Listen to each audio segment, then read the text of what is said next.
ما ایران و تاجیکستان یک سابقه تاریخی چندین هزار ساله داریم.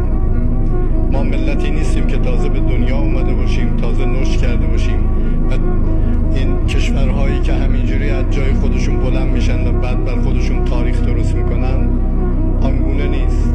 ما تاریخی طولانی و در کنار همدیگه و با همدیگه داشتیم.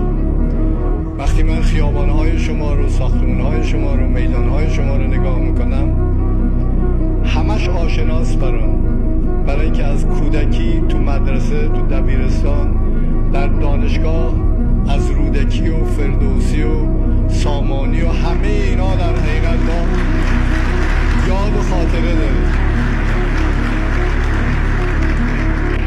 و خب بچگی از همون اول با همین تاریخ و با همین فرهنگ و با همین باور بزرگ شدیم.